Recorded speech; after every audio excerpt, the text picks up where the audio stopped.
সুপ্রিয় শিক্ষার্থী, তোমাদের সামনে হাজির হলাম। আজকে কিছু আলোচনা সমালোচনা হবে। সময়টা আসলে খুবই কি যা বলবো, কঠিন তরল নাকি বায়বীয় নাকি প্লাজমা অবস্থা যাচ্ছে। অনার্স পড়ুয়া ছাত্রছাত্রীদের, বিশেষ করে পদার্থবিজ্ঞান প্রথম বর্ষ এবং দ্বিতীয় বর্ষে। প্রথম বর্ষ বলতে আসলে এখন দুইটা বর্ষ হয়ে গেছে। প্রথম বর্ষ ওল্ড, প্রথম বর্ষ নিউ। প্রথম বর্ষ নিউ অর্থ হচ্ছে 25-26 সেশন। তারা হয়তো বা খুব ভালোই আমেজে আছো, কারণ সবে ভর্তি কার্যক্রম শুরু হচ্ছে, ক্লাস হবে। আর যারা ওল্ডে আছো মানে 24-25, তাদের জন্য কিন্তু সামনে অতি দ্রুতই শুরু হতে যাচ্ছে বোর্ড ফাইনাল পরীক্ষা, ফাইনাল পরীক্ষা। তো অনেকের প্রস্তুতি শুরুই হয়নি। তো কিভাবে শেষ হবে তারা হয়তো জানতেছে না। অনেকের প্রস্তুতি খুব গোছানো আছে, এটা আমি জানি। অনেকের আবার মেজরে আছে ভালো, নন মেজরে ভালো নেই, এটা এটাও বলা যায়। তো যাই হোক, অনার্স প্রথম বর্ষের পেইড কোর্স চলমান আছে। যাদের প্রয়োজন তারা তো এই দ্রুত সময়ে প্রস্তুতি গুছিয়ে নিতে, আসলে গোছানোটা বড় একটা বিষয়। সব গোছানো আছে, পিডিএফ সাজেশন দেওয়া আছে, ক্লাসগুলো আছে, দেখবে আর পড়বে নেবে, এরকম বিষয়। এই গেল অনার্স প্রথম বর্ষের শর্টকাট নির্দেশনা।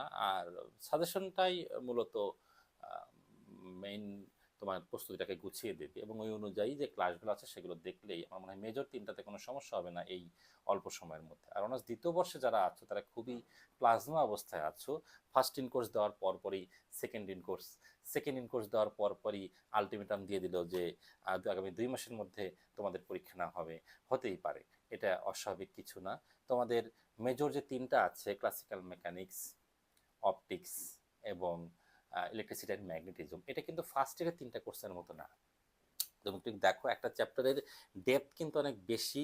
তুমি যদি বেসিক সহ নাও পড়ো, তাও তোমাকে অনেকগুলো প্রশ্ন পড়তে হয় একটা চ্যাপ্টারের। এটা কিন্তু আসলে সব মানে সবার পক্ষে সমাধান করা সম্ভব নয় এই শর্ট সময়ের মধ্যে। নিজে নিজে তো প্রশ্নই ওঠে না। আর আমি যেহেতু অনলাইনে কোর্স করাই তোমাদের সাথে আছি, আমার আবার বিষয়গুলো হচ্ছে ডিটেল লাগবে। নির্দিষ্ট সময়ের মধ্যে কোর্স শেষ হবে ইনশাল্লাহ। আমরা খুব ভালো পর্যায়ে আছি আমার কোর্স নিয়ে, তিনটা কোর্সের মধ্যে। যারা জানো যে, যারা কোর্সে এনরোল করেছে তারা অনেকেই জানো। তো আমি এটুকুই বলবো যে আমার মনে হয় এটা একটা বেস্ট সমাধান হবে আমার কোর্সে তুমি যদি এনরোল করো। আমি এটুকু বলতে পারি যে ডিটেল পাবে এবং বোঝানো সহ পাবে। এক লাইন থেকে এক লাইন কিভাবে আসে, বেশিরভাগ প্ল্যাটফর্মে দেখি সেটা বলে যে এটা মুখস্থ করতে হবে। হ্যাঁ, মানে ছাত্রদের রিভিউ দেখি, আমি তো বিভিন্ন কোর্সে ভর্তি নাই। তো আসলে তা না। যেটা হচ্ছে যে একটা লাইন থেকে একটা লাইন কিভাবে এসেছে যদি তুমি না বোঝো, তোমার পক্ষে সেটা মুখস্থ করা সম্ভব নয়। সম্ভব হলেও সেটা পরীক্ষায় তোমার লিখে আসা সম্ভব নয়, দেখো যে ভুলে যাবে। তো এইটুকু চেষ্টা করি যে কোর্সের A to Z পড়াই এবং সেটা বুঝিয়ে পড়াই। সাজেশনটা শর্টে দিই, হয়ে গেল তো। হ্যাঁ, বেসিক সহ পড়াই, এই দু একটা জিনিস। মানে বেসিক মানে আলোচনা সহ আর কি, কিভাবে আসলো কি হলো না কি, সব সহই পড়াচ্ছি। তো এটা একটা বলা যেতে পারে যে আমার কোর্সের প্লাস পয়েন্ট। আমি নিজের প্রশংসা নিজেই করব, কারণ এখানে কোয়ালিটি আছে, কোয়ালিটিও আছে, কোয়ান্টিটিও আছে। আর এটুকু বলবো যে জাস্ট করে না, আমি অনলাইনে এমনও বলি সবাইকে যে তোমরা এনরোল করো, যদি ভালো লাগে মানে রিফান্ড দিয়ে দেবো, চলে যাওয়া। মানে এখানে এমন না যে আমার মানে ভর্তি হলে আর আমি অর্থটা নিয়ে নিলাম আর কোনো খবর থাকলো না। যদি খারাপ লাগে তুমি রিফান্ড করে চলে যেতে পারো, রিফান্ড নিয়ে চলে যেতে পারো। কারণ যদি তুমি কথার সাথে কাজের মিল না পাও, তাহলে তো অবশ্যই সেখানে থাকাটা একটা তোমার জন্য বিড়ম্বনা কর আর আমার জন্য অস্বস্তিকর।